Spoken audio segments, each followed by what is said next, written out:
Comment allez-vous, monsieur Fréquence des Z? Salutations à toi, Ryan, ça fait plaisir. Bah voilà. Je passe un grand bonsoir à tous ceux qui sont sur le chat. Bonsoir à tous. Il y a quelques-uns que j'ai reconnus. Je leur passe un grand salam. Bah, écoute, merci beaucoup de ton invitation. Merci à toi. Et excuse-moi si je t'ai pressé. Enfin, je t'ai pas pressé. Moi, je t'ai dit prends ton temps. J'espère qu'on t'a pas trop pressé. Non, ça va. C'est plutôt la pluie qui m'a pressé parce que quand je suis sorti, il y avait le déluge. Et donc, du coup, j'ai dû courir un peu. Ah ouais, putain, ouais, c'est vrai qu'il pleut en ce moment un peu partout. Hein. Sur Marseille, là, il pleut pas mal en ce moment. Il a fait beau toute la journée. Et là, le soir, d'un coup, bam, pluie. Et ben voilà. Et pour laver pour demain matin. Exactement. Les climatologues, je crois qu'ils vont devoir nous rendre des comptes parce qu'ils sont en train d'un petit peu de nous prendre pour des cons depuis un moment. Très bien, c'est très bien parce que justement, alors moi, ce que je te propose, Fréquence, c'est une conversation libre autour des thèmes qui t'intéressent. De temps en temps, je vais essayer d'être peu bavard, mais te laisser plutôt t'exprimer. Et j'essaye de te suivre. Et j'ai envie, moi, de démarrer avec voilà. Le réchauffement, toi, t'en penses quoi? Est-ce qu'il y a un réchauffement? Est-ce qu'il y a un dérèglement? Est-ce qu'il n'y a rien du tout? Qu'est-ce que tu penses de ce premier thème? Écoute, moi, pour ma part, de ce que je vois, il y a des zones, on va dire, qui sont sujets à pas mal de sécheresse.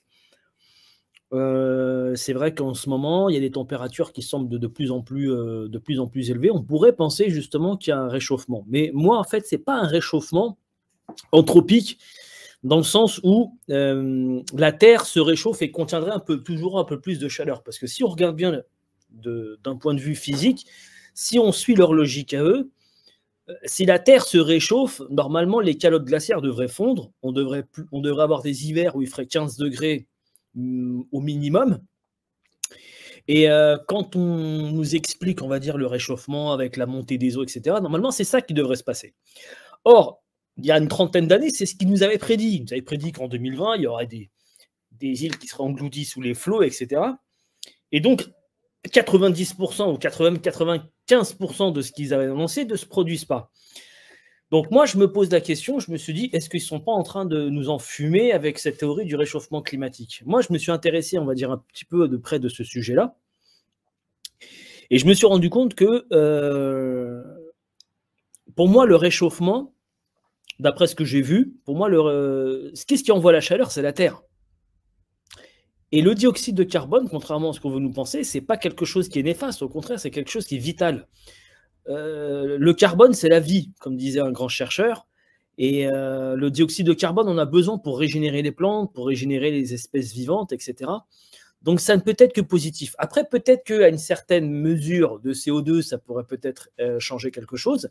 Mais depuis que j'ai vu que ce que crachent les volcans en CO2 est 10 000, voire 100 000 fois, voire peut-être même 1 million de fois plus que ce que produit l'homme, donc je me dis, le réchauffement anthropique par le CO2, pour moi, ça ne tient pas la route. Ouais. Pour moi, effectivement, il y a un réchauffement, mais il est périodique. Donc, et ce n'est pas quelque chose, si tu veux, un processus long et continu. Moi, je pense qu'il y a des périodes où il y a des grosses, où ça se réchauffe, qui est suivi, qui va être des périodes de grand froid, de périodes glaciaires, où on aura une progression des cercles des régions polaires, etc. Moi, je pense que c'est un processus naturel et que pour moi, la main de l'homme, pour moi, est très, très minime. D'accord, ça c'est intéressant. Effectivement, tu précises que pour toi, s'il y a un dérèglement plus que réchauffement, il ne serait pas d'ordre anthropique, mais il serait d'ordre cyclique et lié à d'autres phénomènes, c'est ça? Moi, je pense que c'est cyclique. Moi, je pense que c'est par rapport à la position de la Terre vis-à-vis du Soleil. On n'en parle pas beaucoup, mais la trajectoire, l'ellipse de la Terre autour du Soleil, elle n'est pas, si tu veux, parfaite. Il y a un petit peu de temps en temps, la Terre se rapproche un peu du Soleil, de temps en temps, elle s'en éloigne. Et tu sais qu'il suffit qu'elle s'éloigne de quelques milliers de kilomètres et ça peut faire la différence au niveau des températures. Tu vois ce que je veux dire? Parfaitement, ouais. Ouais. Et alors, est-ce que, moi je vais te proposer une hypothèse pour structurer un peu la réponse, est-ce que ça serait pas un délire de certains pays, alors les USA, mais ça arrange la Chine, qui sont passés à l'ère post-industrielle, donc peut-être plus les USA, d'amplifier ça et de l'utiliser pour essayer de brider des pays qui commencent à monter en puissance comme le Brésil, comme l'Indonésie, comme la Russie qui est encore à l'ère industrielle, comme une partie de la Chine. Ça serait pas, c'est-à-dire utiliser un phénomène annoncé, prévu depuis très longtemps comme arme contre ces rivaux et les emmerder avec des normes, des choses comme ça pour pas qu'ils se développent aussi vite que toi tu t'es développé. Qu'est-ce que tu penses de ça? Bah, moi, ce que j'en pense, c'est que si tu regardes bien une corrélation, à partir de quand on a commencé à dire, à partir de quand on a commencé à mettre sur la table les soi-disant problèmes environnementaux. À partir du moment où il y a un décollage industriel de certains pays comme la Chine, comme l'Inde, voire même comme le Brésil. Je sais pas pourquoi, mais et pendant que les pays pendant que l'Europe connaissait, on va dire, les 30 glorieuses, les industrialisations, ils se sont même pas posé la question. Pourtant, en 72, il y avait ce qu'on appelait le Club de Rome, où certains alertaient, enfin certains, on va dire, jouaient un petit peu les Cassandres, où ils alertaient un petit peu sur les dérives, etc., sur les problèmes d'appauvrissement des ressources, etc. Mais entre 1972 et 2002, c'est-à-dire pendant 30 ans, t'en entendais même pas parler dans les médias. On n'entendait pas parler de la pauvreté. Est-ce qu'on consomme trop de ressources? Est-ce qu'on consomme trop d'eau? Est-ce qu'on pollue trop, etc. On ne se posait pas la question. Bizarrement, fin des années 90, début des années 90 et fin des années 90, il y a eu le décollage de certains pays comme l'Inde et la Chine et le Brésil dont tu parles. Et là, bizarrement, en Europe, on commence à parler de problèmes environnementaux. Il faut faire des Grenelles mondiaux de l'environnement, des trucs, le climat, etc. Et pour moi, ça tient absolument la route. Oui, bien sûr. Ça tient la route. Surtout qu'on a aussi assisté, durant toute cette période, à un petit mouvement subreptice, à savoir que les Verts, qui étaient des vrais gens de gauche, ont été récupérés par le système et sont devenus aujourd'hui ce qu'ils sont, c'est-à-dire un outil. Eux-mêmes se sont greenwatchés. C'est un outil politique de domination du nouvel ordre mondial, les Verts aujourd'hui. Ah bah maintenant carrément, mais je vais même te dire un truc, ça remonte encore plus loin. Tu sais, Cohn-Bendit, pour moi, ça n'a jamais vraiment été. Bon, certes, tu me diras, il était communiste au début, mais ça n'a jamais été un véritable écologiste. Et tous ceux qui étaient dans son sillage n'ont jamais été des véritables écologistes. Non. Pour la petite information, tu sais qu'en fait, Cohn-Bendit, c'était plutôt un agent allemand qui faisait justement de l'environnement un sujet pour freiner l'avancée de l'industrie française. Et surtout, casser l'indépendance énergétique française du nucléaire. Ouais, il était affilié au BND et le BND travaille. Le BND, c'est le toutou de la CIA. Il faut le savoir. Mais le toutou. Et le but, c'était de faire en sorte à ce que la France perde son indépendance énergétique pour que l'industrie française ne puisse pas rattraper l'industrie allemande, en tout cas ne puisse pas être aussi compétitive. La compétitivité d'une industrie dépend en grande partie du coût de son énergie. En Allemagne, justement, donc il y avait un puissant lobby contre le nucléaire qui a empêché justement l'Allemagne de développer ce type d'industrie. Mais en France, on a beaucoup développé l'industrie nucléaire et on a même pris le risque, pas de tout miser là-dessus, mais de miser au moins plus de 50% de notre production d'énergie via le nucléaire. Et ça a été une réussite, d'autant plus que la France maîtrise beaucoup la technologie du nucléaire et sait l'exporter. Et ça, et bien sûr, l'indépendance énergétique et surtout une industrie française puissante, c'est pas bon du tout pour les États-Unis. Et si tu veux, ça permet pas.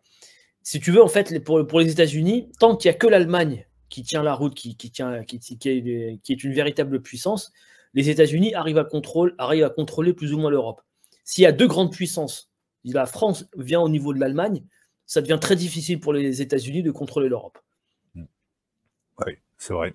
C'est vrai. Et un autre aussi scénario qui leur a fait peur longtemps, c'est la connexion d'un des gros, France ou Allemagne, avec la Russie. Là, pour eux, c'est la fin de leur mainmise sur l'Europe. Si les Russes et les Européens marchaient ensemble, comme l'a dit De Grelle, ils seraient les maîtres du monde. Ouais, Ouais, mais c'est ça qui est fou, c'est qu'à la base, tout était fait pour partir dans un sens et les gars ont travaillé depuis des années, ils travaillent sans relâche et leur force, ça, c'est de travailler, d'infiltrer, de se positionner, de placer des gens dans chaque pays qui ont leurs idées, etc. Et là, je parle du nouvel ordre mondial, on parle pas de Martine spécialement, hein, vous savez qui est Martine. Euh, Ouais. euh, voilà, ils sont diaboliques, ils sont sans relâche en train de travailler, ils ont réussi à capter des pays en 50 ans, voilà, en plaçant des gens qui, l'essentiel de la classe politique, et c'est une question aussi, l'essentiel de la classe politique européenne est soumise à cette idéologie mondialiste, nouvel ordre mondial, Union européenne, euro, les USA, les droits de machin, enfin voilà quoi. Mm. Bah, c'est exactement ça. Il y a vraiment un très très gros travail qui a été fait depuis 1900, ouais, depuis les années 40, 45, 50, 60. Les États-Unis ont compris que l'Europe euh, et la Russie, ensemble, forment un bloc qui est, on va dire, très très difficile à détrôner. C'est la place de leadership des États-Unis se joue là, quoi. Ouais. Parce que la Russie a quoi? La Russie a le savoir-faire et les matières premières et l'énergie. Mm. Les Européens, ils ont la technologie. Les Russes ont le savoir-faire et l'énergie. Tu assembles ces trois-là, mais c'est bon, Ils, quoi. Tu peux faire ils ont aussi, si je puis me permettre, je m'excuse, ils ont aussi quelque chose, les Russes, d'inouï. Ils ont le corridor eurasiatique, l'une des routes qui contrôle, qui peut connecter l'Europe, pôle de puissance, à l'Asie du Sud-Est, pôle de puissance, en toute tranquillité. Donc c'est un énorme atout pour eux, ce passage. Voilà. Bien sûr. Et tu sais comment ça s'appelait? Bah, ça s'appelait le Transsibérien. Enfin, ça Ouais. s'appelle toujours d'ailleurs. C'est le Ouais, c'est ça, c'est Le ça, projet du Transsibérien, à la base, c'est ça. c'est ça. C'est ça. Ouais. C'est ça et voilà. On va quitter le climat. Alors, si tu Vas-y, permets, je t'en prie. je vais te proposer un thème. Le thème, c'est parce que tu as l'air de mieux connaître que moi, c'est l'Algérie. Et moi, Ah, j'aimerais te proposer de me décrire, si tu le veux bien, un petit peu la ouais. géopolitique actuelle de l'Algérie, avec notamment les points forts, points faibles. Et ensuite, je te poserai des questions parce qu'il y a des choses que j'ai du mal à capter. Mais peut-être D'accord. que j'ai pas la bonne explication. Voilà, l'Algérie d'aujourd'hui avec ce président qui a été réélu, mal réélu, mais qui quand même a une petite légitimité. Enfin, ça c'est mon point de vue. Ok, d'accord. Alors, je reviendrai justement sur le fait, est-ce qu'il était mal réélu ou pas, je reviendrai là-dessus. Concernant donc l'Algérie de maintenant, et bon, il faut savoir qu'il y a 5 ans, il y a eu ce qu'on appelait en arabe le hirak, ça veut dire le soulèvement en arabe. Et ça faisait suite à quoi? Bah, ça faisait suite justement à une perte de leadership ou plutôt d'influence du président Bouteflika, qui était malade et qui représente. Bouteflika était tellement un poids lourd de la politique algérienne que en fait son retrait dû à sa maladie a créé un vide. Et comme on dit, la nature a horreur du vide, et ce vide-là a considérablement affaibli l'Algérie et a freiné énormément l'Algérie dans plein de projets que Bouteflika avait lancés après les années 90, début des années 2000, pour lancer, si tu veux, véritablement l'économie algérienne et, on va dire, pleinement exprimer son plein potentiel. Et après son deuxième mandat, d'ailleurs, c'est pour ça que pour moi, l'erreur qu'il a fait, Bouteflika, c'est qu'au bout de 2 mandats, je pense qu'il aurait dû s'arrêter, parce que c'est à partir du début de son troisième mandat que sa maladie s'est déclarée et qu'il a commencé vraiment à être très affaibli.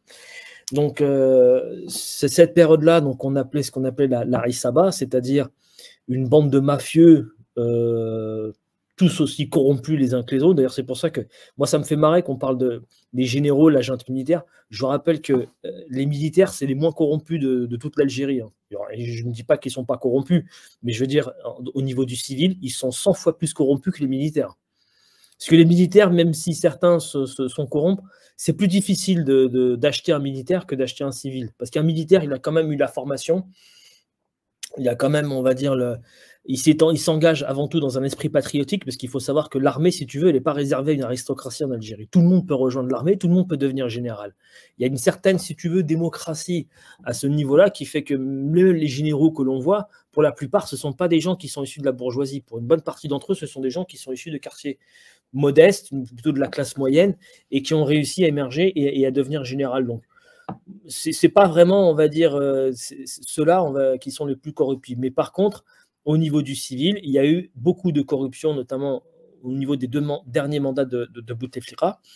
Et ensuite, il y a eu un ras-le-bol de la population algérienne. Et c'est là qu'après, il y a eu un soulèvement pour dire, voilà, on ne veut pas d'un 5e mandat de Bouteflika. Et puis, cette jeunesse algérienne qui est vraiment plein d'ambition, qui est plein d'énergie. Et puis surtout, on est arrivé, on va dire, en 2019, on est arrivé à une génération où les 25-30 ans n'avaient pas connu la décennie noire. Donc, ils veulent vraiment, si tu veux, un nouvel horizon. Ils veulent vraiment, tu vois, pour beaucoup, ça les fait chier de devoir partir au Canada ou en France pour vivre et subvenir à leurs besoins. Et ils ont vraiment le sentiment que, voilà, il y a beaucoup de choses à faire en Algérie, mais qu'on n'arrive pas à exploiter. Pourquoi? Parce qu'il y avait un État qui était un peu sclérosé et qui privilégiait, on va dire, le phénomène de l'importation ou plutôt que d'encourager la fabrication. Parce que contrairement à ce qu'on croit, l'Algérie produit énormément, que ce soit en termes de produits manufacturés, de produits alimentaires, etc. On produit beaucoup. Le seul gros défaut, c'est qu'on n'exporte pas. Et si on n'exporte pas, bien sûr, on est sujet à l'importation. Donc voilà, tout ça, c'est pour te résumer, en 2019. Et là, Abdelmajid Tebboune, qui avait pourtant été dans le gouvernement, il faut savoir qu'il a été ministre du Logement en 2011, et ensuite après, il a été Premier ministre. Mais il n'est pas resté longtemps parce que il dérangeait trop, on va dire, cette clique de mafieux qui était, on va dire, un petit peu une 5e colonne au service de la France. Et quand il s'est présenté donc aux élections présidentielles, donc il a été élu, certes, pas avec un gros pourcentage, mais bon. À un moment donné aussi, moi j'ai envie de dire aux Algériens, il y a un processus démocratique, il y a des élections, n'importe qui, des candidats, il y a tout un processus à faire. Si vous voulez proposer un candidat, enfin je ne sais pas, mettez un candidat, quoi. Moi ça me fait marrer les gens qui disent qu'ils veulent boycotter les élections, mais avant de boycotter les élections, déjà propose un candidat. Parce que moi je parle avec ces gens-là, j'échange, je lui dis mais c'est quoi votre candidat pour vous? Et ils sont tous en train de nous parler de baratin, de régime de transition, de pouvoir, de machin. Mais je dis mais vous êtes une coquille vide. En fait, vous êtes Fréquence, je te redonne la parole. J'ai l'impression que les Algériens, c'est quand même un peuple de gros râleurs, bien plus que les Français, et ils savent être impitoyables. Hein. Voilà. Donc, ils ont cette tendance à râler. Alors, ok, en 2019, mais en 2024, alors certes, mal réélu, bon, c'est... Déjà, j'ai l'impression que pour beaucoup... Déjà, il y a une bonne partie des Algériens, islamiquement parlant, ils estiment que non, voter, c'est pas... voilà, c'est... Tu vois ce que je veux dire? Ils sont réfractaires au vote. Parce qu'on les a pas vraiment éduqués, parce que tu sais le vote, etc. C'est pas parce que tu donnes le vote à une population que demain tu organises des élections et avoir 80% de taux de participation. Non, attends, moi je vais t'interrompre parce que moi j'ai vu un peuple.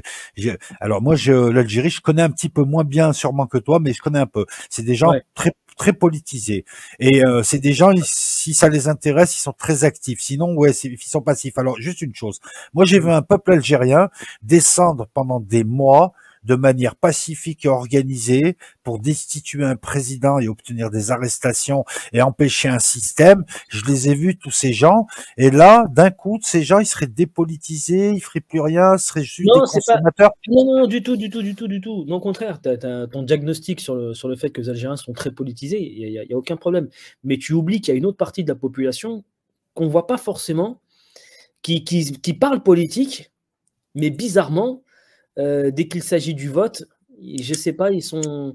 Bon, regarde, par exemple, il y a beaucoup de personnes qui s'étaient inscrits, on va dire, qui n'étaient pas inscrits aux listes électorales. Les mecs veulent voter, mais ils savent même pas qu'il fallait s'inscrire sur les listes électorales.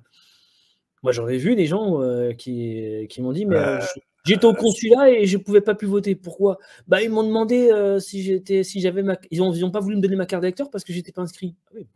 Ah oui, t'es pas inscrit. Mais là, ça vient. Alors, c'est tort partagé. Ils sont adultes, il ferait bien s'intéresser, mais en même temps, ça vient aussi peut-être d'une mauvaise communication. Tu vois, par exemple, on voit des campagnes de communication au moment des votes pour dire aux jeunes inscrivez-vous sur vos listes électorales. Peut-être que ça a été mal fait aussi, quoi. Cherche pas à me protéger, hein. Non, il y a eu, et si tu veux, en fait, moi je me suis vraiment beaucoup intéressé à cette élection, et c'est vrai qu'il y a eu des manquements. C'est vrai qu'il y a eu un manque de communication, surtout au niveau de la diaspora algérienne, même si elle s'est beaucoup mobilisée. Mais je trouve que on n'a pas donné. Mais tu sais, après, en Algérie, les élections, c'est pas comme en Occident. Si tu veux, il n'y a pas énormément de moyens. Il y avait, en dehors de Abdelmajid Tebboune, il y avait 2 autres candidats. Donc, il y avait Hassani Sharif, et puis il y avait un autre candidat, je m'en souviens plus le nom, c'était le candidat du FFS, le parti de Hossein Ait Ahmed. Si quelqu'un arrive à retrouver son nom, je leur serais vraiment reconnaissant. Et tu sais, en Algérie, ils ont fait, si tu veux, une campagne électorale, mais avec des moyens assez vis-à-vis par rapport à l'Occident, ce sont des moyens archaïques. Il n'y a pas, si tu veux, cette campagne intense qu'ils ont fait sur les réseaux sociaux, où ils ont multiplié les vidéos, où il y avait des équipes de campagne qui se déplaçaient avec eux, qui tractaient, qui faisaient qui faisaient de la communication auprès des habitants, limite, tu vois, qui faisaient du matraquage, un petit peu à l'américaine, tu vois ce que je veux dire. Et il n'y a pas ça. Il n'y a pas ça en Algérie. Ils ont fait les 2 autres candidats. Alors, Abdelmajid Tebboune, lui, bon, il avait son bilan qui parlait pour lui. Aouchiche. J'ai mis le. Youssef Aouchiche, voilà, Youssef Aouchiche, donc, qui était candidat. C'était de très bons candidats. Franchement, c'était de très bons candidats. Ils ont respecté vraiment jusqu'au bout donc la campagne électorale, mais je les ai trouvés qu'ils n'étaient pas assez modernes dans leur façon, si tu veux, de faire campagne. Ils exprimaient de très bonnes idées. D'ailleurs, Youssef Aouchiche est parti dans ma wilaya d'origine, qui est Gardaïa. Et ma famille, donc justement, donc, qui vit là-bas, donc ils ont rencontré Youssef Aouchiche. J'ai pu échanger avec ceux qui l'ont rencontré. Ils m'ont dit c'est un candidat, il est superbe, il propose plein de choses, tu vois, donc défense du patrimoine, réforme des trucs de l'État, etc. Énormément de choses. Et je lui dis mais c'est bizarre, on ne voit pas dans la presse. Et quand tu vois son compte Twitter, quand tu vois ses comptes, ils n'en parlent pas assez.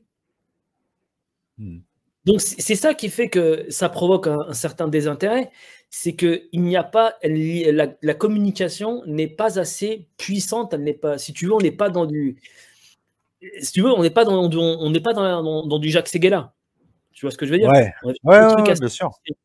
Mais je pense, si on arrive à moderniser tout ça, si les candidats mettent beaucoup plus de moyens et font, on va dire, des campagnes où vraiment ils arrivent vraiment à beaucoup plus sensibiliser, je pense que là, on arrivera à des taux de participation beaucoup plus importants.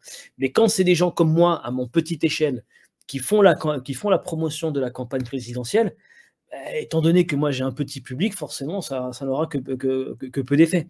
Et je trouve qu'on n'était pas assez, par rapport aux influenceurs algériens, je trouve qu'on n'était pas assez à parler de politique et surtout à parler de tous les candidats.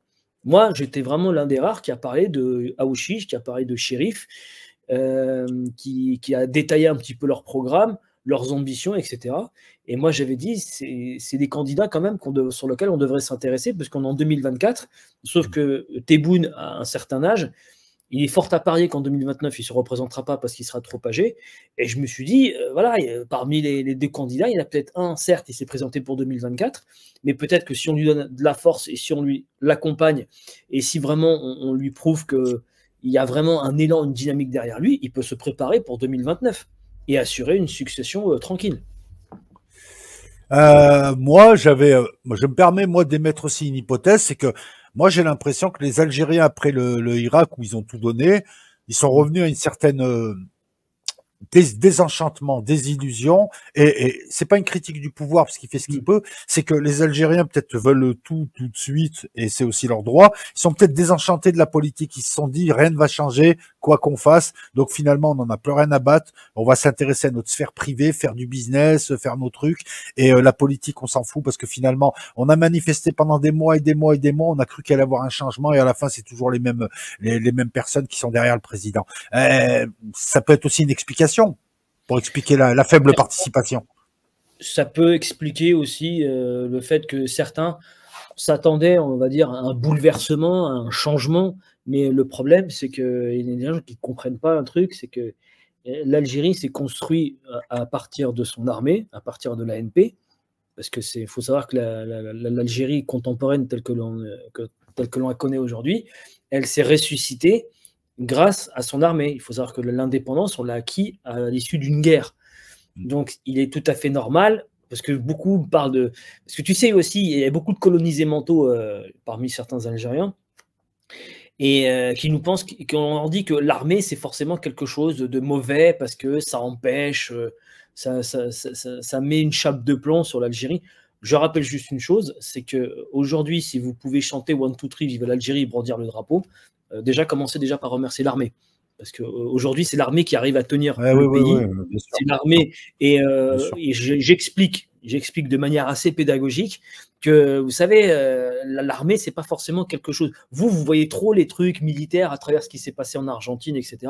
Non, il faut savoir que nous, déjà, l'armée, c'est le peuple, d'accord? C'est pas voilà, on n'est pas une armée de métier, on est une armée de conscription. Il faut savoir que l'armée a un lien très fort avec le peuple. Le peuple et l'armée ont un lien très fort. Et ça, c'est une armée populaire, c'est une armée digne, c'est un cadre de stabilité qui a permis à l'Algérie pendant les années de terrorisme de tenir. Et s'il y a bien un truc qui marche bien en Algérie, bon, il y en a d'autres, c'est bien l'armée. C'est voilà. Et moi, je préfère voilà, c'est du solide. Et si tu n'as pas une armée solide, tu peux pas avoir une stabilité. Et si tu n'as pas une stabilité, tu peux pas développer. Donc c'est ça justement qu'il faut comprendre.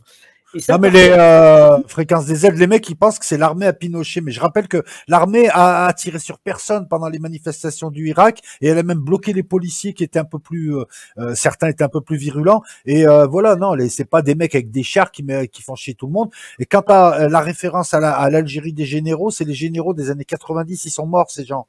C'est fini. Faut réactualiser les données un peu.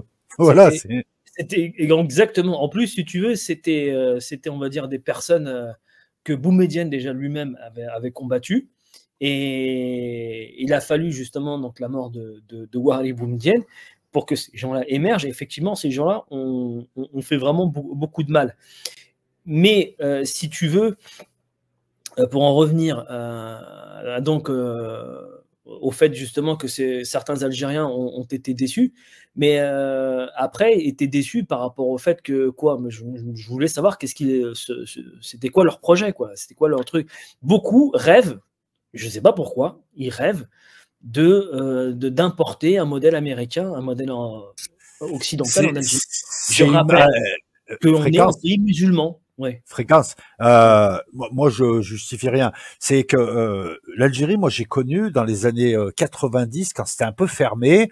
Donc les gens, ils vivaient leur vie, vivaient des trucs. Et puis tu vois l'arrivée des réseaux sociaux, Facebook, Internet. Donc tu as toute une jeunesse, et c'est pareil en Afrique, c'est pareil dans tous les pays dits du tiers-monde. Tu as toute une jeunesse qui voit une vie, qui voit un truc qui se passe, et elle en est pas. Ça lui monte à la tête. Malheureusement, beaucoup, c'est des havagas parce qu'ils veulent vivre, tout simplement. Et nous, à l'orage, on ferait la même chose. Et t'as plein de gens, voilà. Et donc, toutes ces idées qui arrivent par les ondes, par tout ça, ça apporte pas que du bien. L'Algérie, c'est un pays qui était conservateur. Là, il y a eu plein de trucs qui sont arrivés, ça a dû déstabiliser, etc. Donc voilà ce qui se passe aussi, c'est qu'il y a l'arrivée de ces médias, cette connexion au monde qui est beaucoup plus prégnante aujourd'hui. Les Algériens voyagent plus. Moi, j'ai connu l'époque où pour avoir un passeport, tu avais intérêt à avoir un piston. Aujourd'hui, tout le monde a un passeport. Tout le monde voyage. Oui, bien sûr. Non, voilà, ça c'est clair. Ça c'est clair. Il y a eu beaucoup de ménages qui ont été faits, même si tout, bien sûr, n'a pas été réglé, mais c'est quelque chose qui se fait sur le long terme. Il faut savoir que l'équipe du président Tebboune, avec le Premier ministre Ayman Ben Abdelrahman, ils ont fait le ménage. Ils ont foutu beaucoup d'anciens patrons véreux, ceux qui étaient proches du frère de l'ancien président. Toute une clique de mafieux ont été des ministres même un certain Ouyahia qui était Premier ministre, ont trempé dans des sales affaires de détournement d'argent. Ils ont été attrapés et mis en prison. Je veux dire, même l'Occident n'est mal placé pour donner des leçons par rapport à ça. On a fait ce que beaucoup de pays occidentaux auraient dû faire. Ils ont été mis désolé, je fais l'intervieweur, mais ils ont été mis en prison. Saïd Bouteflika, ou Yahya Ahmed, ou Yahya, tout ça. Mais ils sont devenus quoi? Est-ce qu'ils ont été mis en prison puis relâchés discrètement après, ou est-ce qu'ils ont vraiment été jugés? Qu'est-ce qui s'est passé ensuite? Ils ont été jugés, ils ont été mis en prison. Après, bien sûr, c'est pas les prisons d'un mètre carré sur. Oui, bien sûr. Ils ont les prisons, mais le plus important, c'est que ces gens-là soient totalement hors d'état de nuire. Ils ont pris une peine, voilà. Ils ont été mis hors d'état de nuire, voilà. Exactement. Voilà. Après, peu importe s'ils ont un bracelet, s'ils sont chez eux ou s'ils sont dans une prison, mais voilà, ils ont été écartés, d'accord. Ils ont été écartés et on a laissé la place. Et d'ailleurs, je vais même te dire un truc. Il y a quelque chose qui est quand même assez fort et beaucoup n'en parlent pas. Il faut savoir que le candidat dont je parle là, Youssef Aouchiche, vient de ce qu'on appelle du Front des forces socialistes. Le Front des forces socialistes, c'est l'ancien parti de Hossein Aït Ahmed. Pendant des années, il a incarné, si tu veux, la véritable opposition au pouvoir algérien. C'était vraiment le parti d'opposition. Pendant des années, ils ont boycotté tout ce qui était processus électoral. Et en fait, si tu veux, ils étaient vraiment dans une stratégie constamment dans l'attaque, dans l'offensive, etc.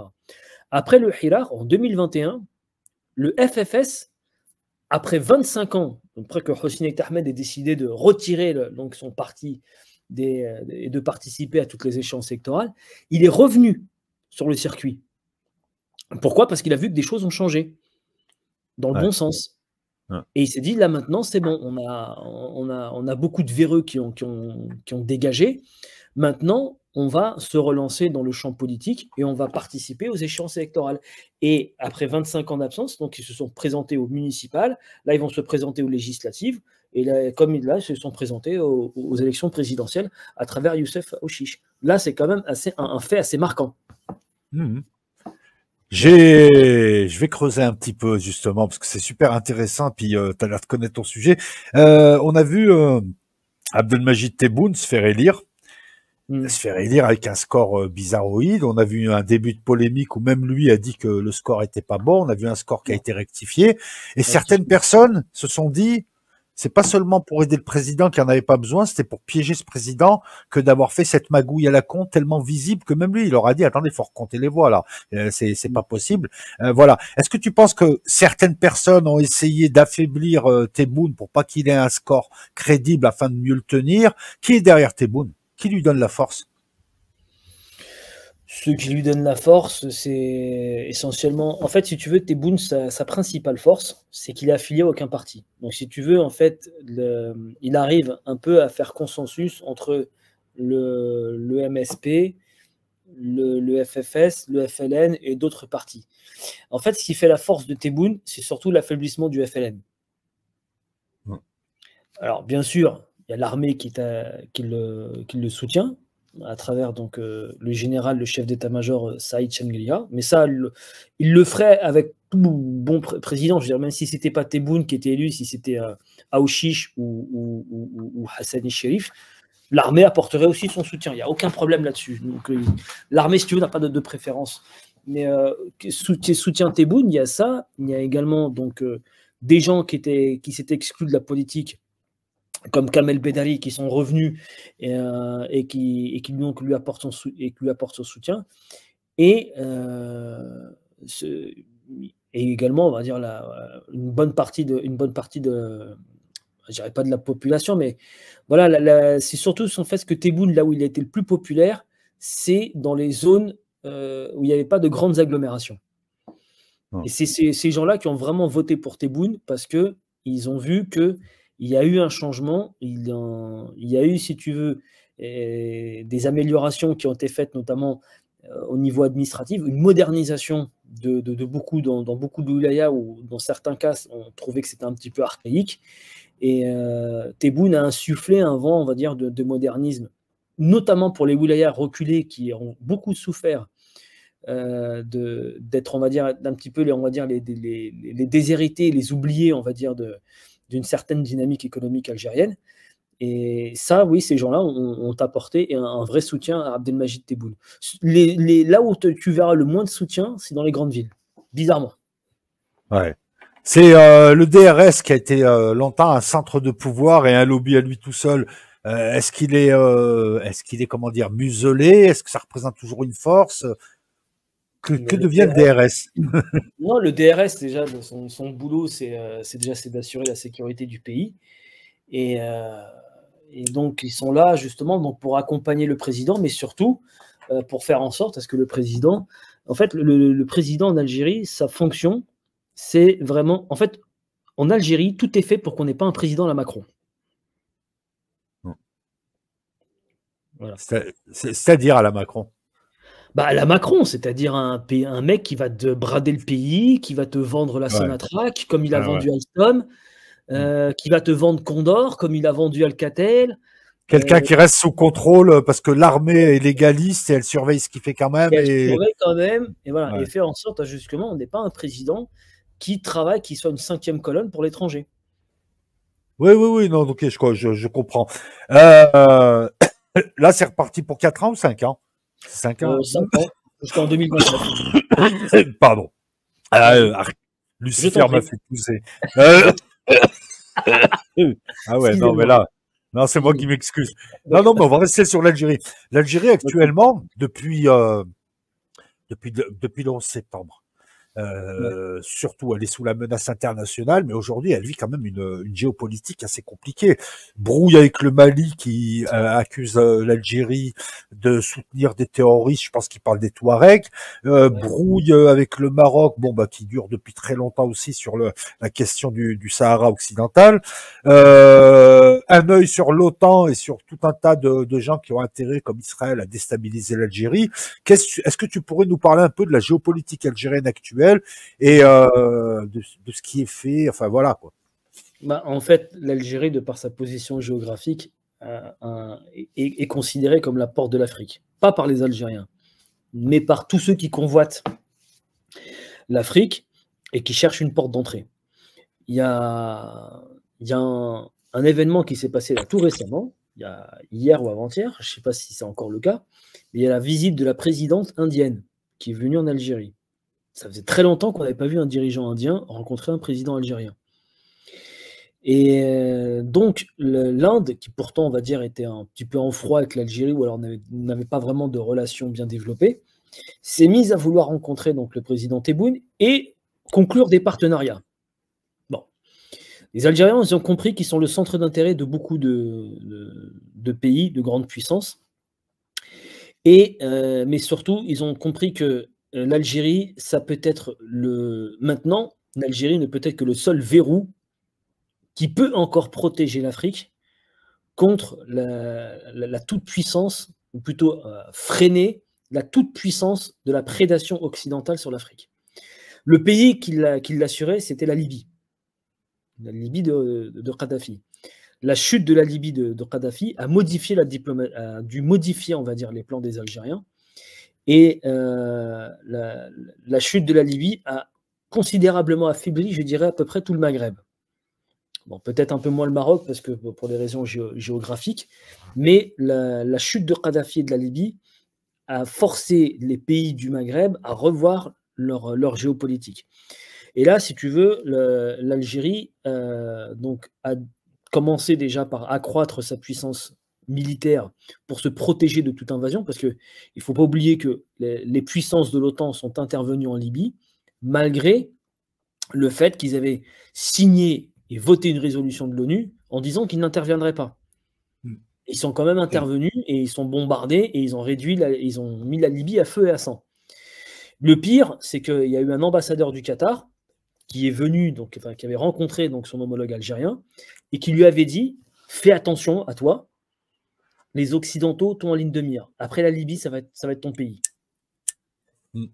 Et donc, c'est ça qui a ramené donc, l'Algérie à renforcer donc, sa diplomatie, sa capacité militaire, déjà pour commencer. Donc c'est pour ça que les budgets ont considérablement augmenté, bien que certains puissent critiquer, mais on peut dire ce qu'on veut.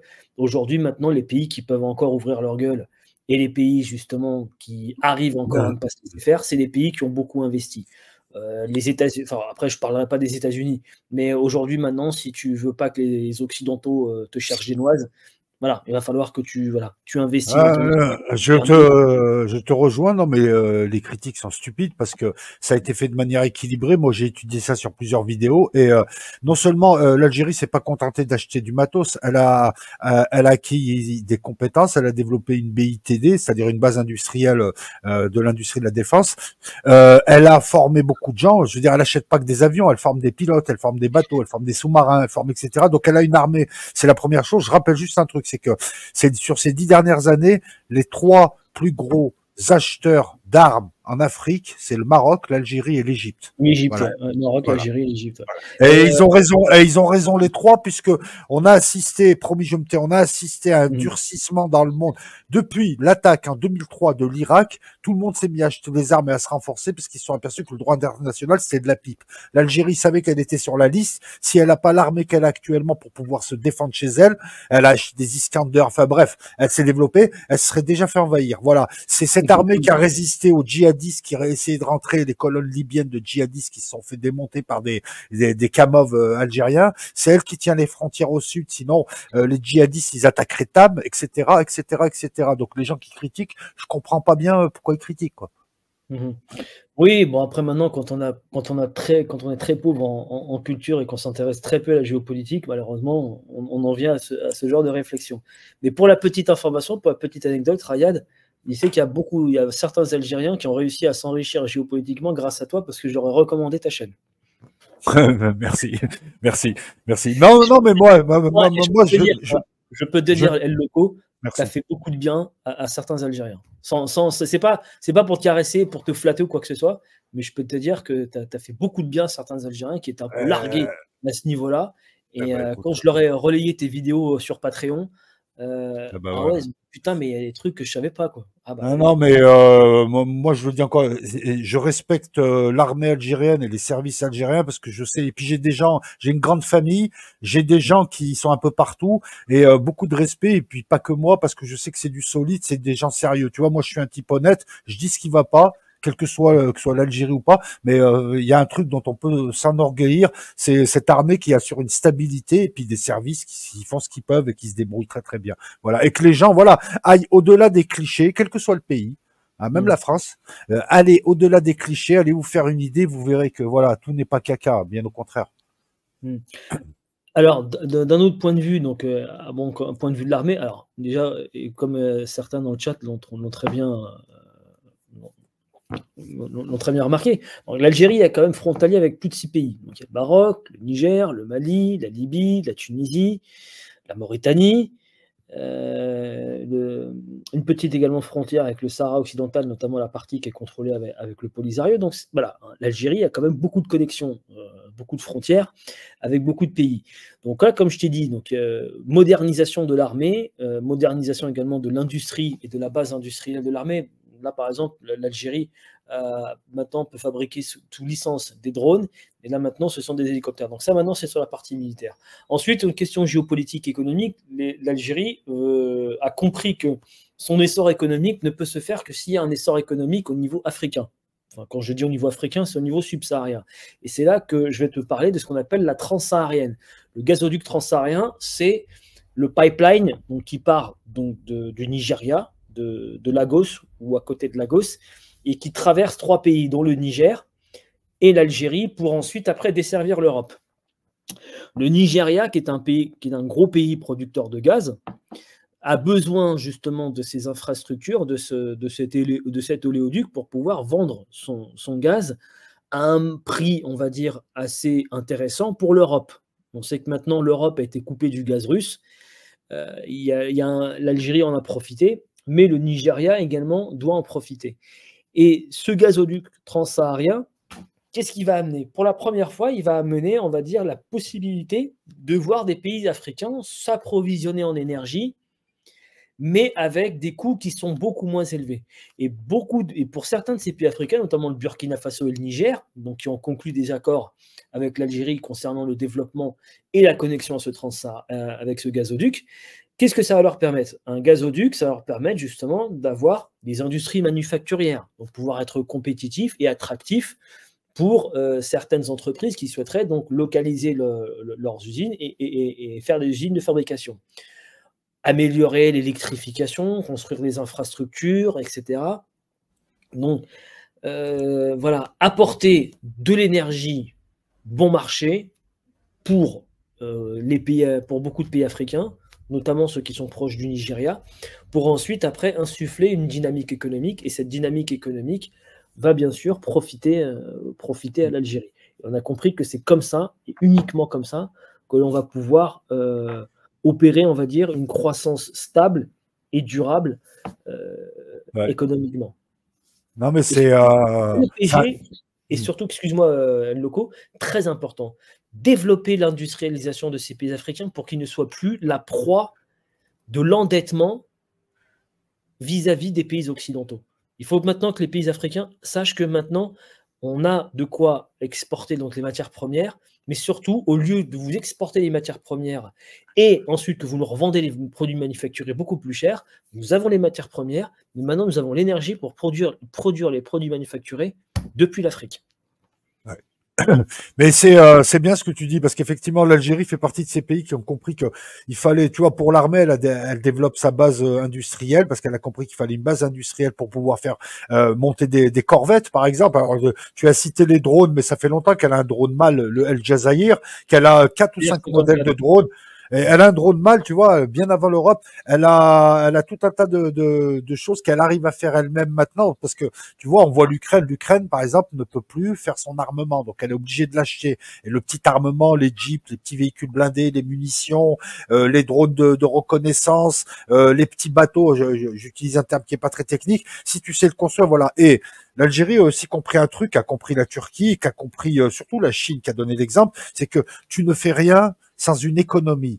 Et donc là, on avait une économie qui était tributaire des hydrocarbures, qui aujourd'hui a un marché intérieur, parce que entre 30 et 40 millions d'habitants, t'as quand même une petite taille critique pour faire avoir un marché intérieur qui puisse t'aider, mais il y a le souci de l'exportation. Je sais que l'Algérie a une base industrielle civile, elle produit beaucoup de petits électroménagers, enfin il y a beaucoup de choses qui se font là-bas, hein. Contrairement à ce qu'on raconte, il y a plein de trucs en Algérie, il suffit d'y aller. Les gars, alors arrêtez de raconter n'importe quoi sur le chat, s'il vous plaît.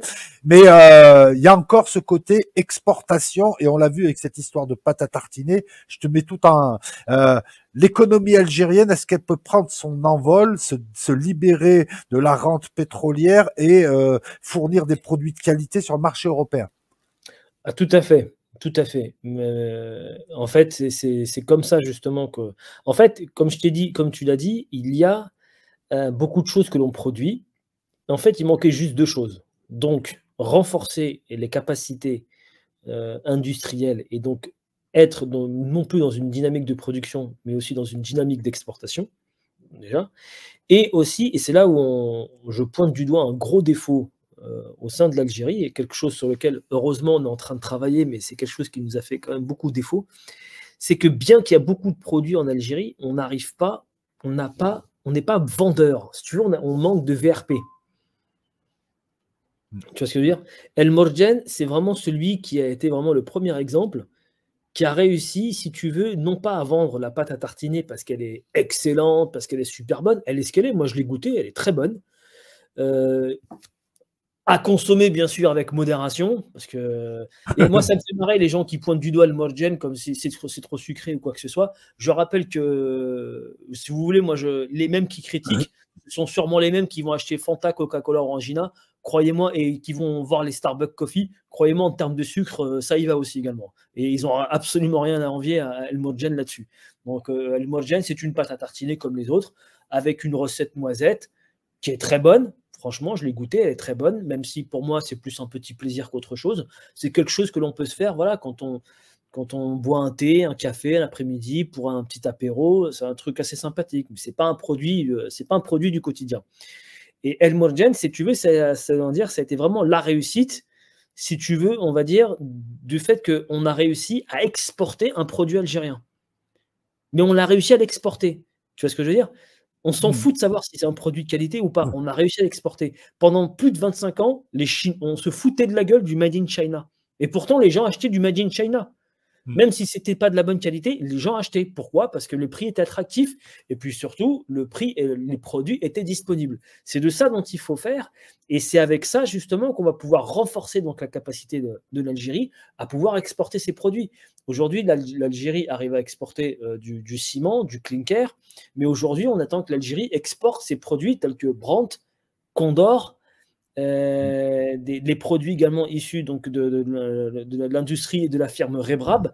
C'est ça dont on a besoin. Il faut que l'on ait, on va dire, une politique de communication, de marketing agressive pour exporter le Made in Algeria, pour faire entrer dans les foyers au sein des populations à l'étranger, le Made in Algeria, comme on a fait importer le Made in China. Parce que beaucoup disent, ouais, mais le Made in Algeria, il sera pas. On s'en fout, arrêtez de penser que c'est de la bonne qualité. On sait très bien qu'il ne va pas être de bonne qualité. Mais si on arrive à le vendre bien comme il faut, avec l'argent qui va être gagné, on va pouvoir investir dans la R&D et améliorer la qualité. C'est comme ça que ça fonctionne. Aujourd'hui, maintenant, les produits chinois sont fiables. Et ce n'était pas le cas il y a 25 ans. Mais on s'en fout. Parce que pendant 25 ans, même s'ils ont vendu des produits dont certains se foutaient de leur gueule, mais quand même qu'on retrouvait chez eux en cachette, eh bien, ça a permis justement à ces entreprises d'engranger un certain capital et de miser énormément donc, sur la R&D et d'améliorer ses produits. C'est ce qu'a fait une entreprise comme Huawei.